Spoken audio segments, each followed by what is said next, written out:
நிழலே இல்லாத அந்த மறுமை நாளில் அல்லாஹ்வுடைய அர்ஷின் நிழலில் இடம் பெறும் 7 பாக்கியசாலிகள். நபிகள் நாயகம் ஸல்லல்லாஹு அலைஹி வஸல்லம் அவர்கள் இந்த 7 பாக்கியசாலிகளை பற்றி சொன்னாங்க. நிழலே இல்லாத அந்த வறுமை நாளில் அல்லாஹ்வுடைய அர்ஷினுடைய அந்த நிழலில் 7 பேர் இருப்பாங்க. அந்த பாக்கியசாலிகள் யார்? முதலாவது நபிகள் நாயகம் ஸல்லல்லாஹு அலைஹி வஸல்லம் சொல்லி காட்டினார். முதலாவது இமாமுன் ஆதிலுன், நீதியான அரசன். இரண்டாவதாக வஷாபுன் நஷஅ ஃபீ இபாதத்தி ரப்பிஹி, அல்லாஹ்வின் வணக்க வழிபாட்டில் உருவான வாலிபன். அதாவது வாலிபர்கள் அல்லாஹ்வுக்கு அதிகமாக இபாதத் செய்யக்கூடியவர்கள் இன்ஷா அல்லாஹ் அர்ஷுடைய நிழல் பெறுவார்கள்.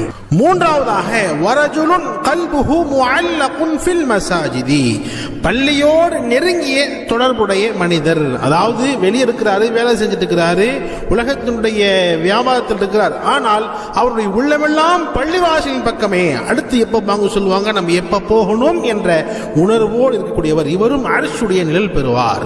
நான்காவதாக வரஜுலானி தஹாபா, இருவர் அல்லாஹ்விற்காகவே சேர்ந்து ஒன்று சேர்ந்து அல்லாஹ்விற்காகவே பிரிந்தவர்கள்.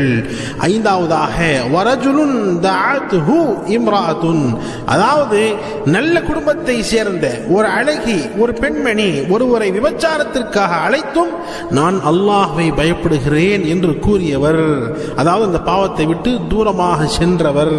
ஆறாவதாக வரஜுலுன் தஸத்தக பிஸதகத்தின், அதாவது ஆறாவதாக வலது கரம் கொடுக்கும் தர்மத்தை இடது கரத்திற்கு தெரியாமல் மறைமுகமாக தர்மம் கொடுக்கக்கூடியவர், இவருக்கும் இன்ஷா அல்லாஹ் நாளை மறுமையில் அர்ஷுடைய நிழல் கிடைக்கும்.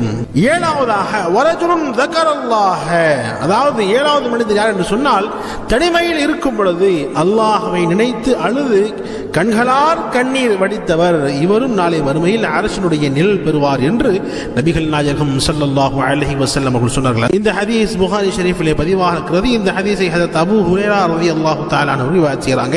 அல்லாஹ் ஜல்ல ஷானஹு தஆலா நம் அனைவருக்கும் இந்த சொல்லப்பட்ட 7 பாக்கியசாலிகளில் அல்லாஹ் நம்மையும் சேர்த்து அருள்வானாக. இந்த உலகத்தில் வாழும் பொழுது நபிகள் நாயகம் ஸல்லல்லாஹு அலைஹி வஸல்லம் உடைய முழு சுன்னத்துகளையும் அல்லாஹ்வுடைய முழு கட்டளைகளையும் பேணி அல்லாஹ்வுக்கு பிடித்த அடியார்களாக வாழக்கூடிய பாக்கியம் அல்லாஹ் நம் அனைவருக்கும் தந்தருள்வானாக. ஆமீன்.